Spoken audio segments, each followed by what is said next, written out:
after me.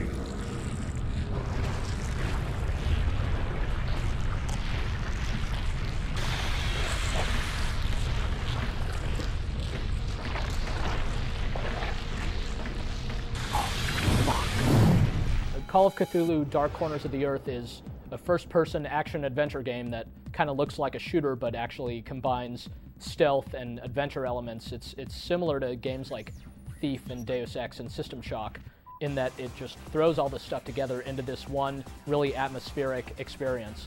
It's based on the work of H.P. Lovecraft, the American horror writer, and it is all about how he wrote these stories where the main characters just inevitably went mad from all the horrible things that they had to experience, and they're just trying to tell you and warn you about the dangers lurking just beneath the surface of everyone's perception. So in this game, you play as this private investigator named Jack Walters.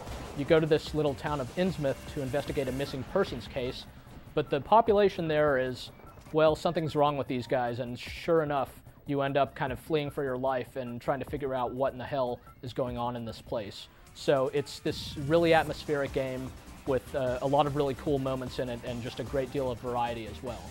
One of the things that's really cool about this game is that actually for a long time you're unarmed. It starts off as this first-person game where you're just being a private investigator and kind of looking around, talking to people, trying to solve some certain crimes and figure things out, solve puzzles and things of that nature. But then things get dangerous and you're forced to flee, and eventually you're forced to fight for your life, but it's a long time before you finally get a gun in your hands, and when that moment happens, it's actually really exciting.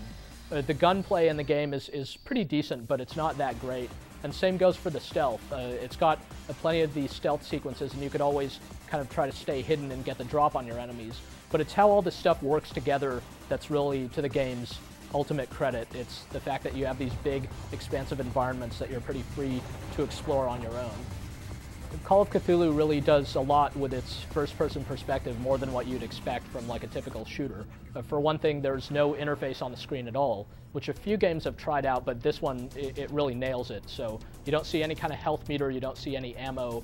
It's just what you see through the character's eyes, and you get other types of feedback like the controller rumbling or kind of blood on the screen and stuff like that to indicate that you're taking damage or losing sanity and things of that nature. But apart from that, you also sometimes will see the character's arms kind of go into the scene when he's manipulating a safe or performing other types of actions or maybe getting knocked out and things like that. And those really help draw you in and make you feel like you really are in this character's body.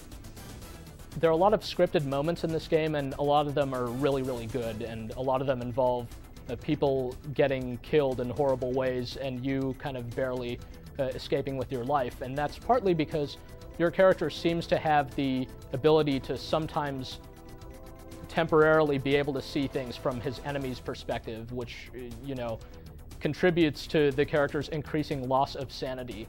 So the sanity effects in the game are pretty cool. Like, they just make your vision start to kind of swim as you're faced with these horrible truths and these weird things that the human mind isn't supposed to comprehend and all that. And so just when things start going really, really terrible and horrible things are happening to you at the same time, you'll find it really hard to actually see what's happening. And that might sound pretty frustrating, and sometimes it actually is, but for the most part it works really well to just make you feel bewildered by these sequences that you just kind of barely manage to come out alive from. Also, the game's combat, even though it's not that amazing, it does have some pretty satisfying moments in it. Like, you can stealth kill people with a knife pretty well, and it's got one of the kind of nastiest backstab animations that's ever been in a game yet. So you've got some nice and brutal combat in this game among everything else, and some interesting puzzles for the cerebral types. As far as the bad stuff goes, it's really that this game does have a good amount of trial and error in it. There are going to be many times where you die kind of multiple times in succession just trying to figure out what to do, and there tends to be a pretty specific way out. The thing is, these events are interesting enough to where it's not that frustrating for long, and you'll really want to press on and figure out what happens next. The game's a no-brainer for H.P. Lovecraft fans who've been waiting for a decent Lovecraft-inspired game for a long time, but really anyone who's interested in the idea of horror-themed action and adventure should check this game out, though keeping an open mind that it's going to defy a lot of their preconceived notions about, you know, action and all these other things. So this game does a lot of things different, but its strengths are definitely in its originality and in its whole presentation. So it's got a lot of really good shockers, and for that reason, it's definitely worth checking out.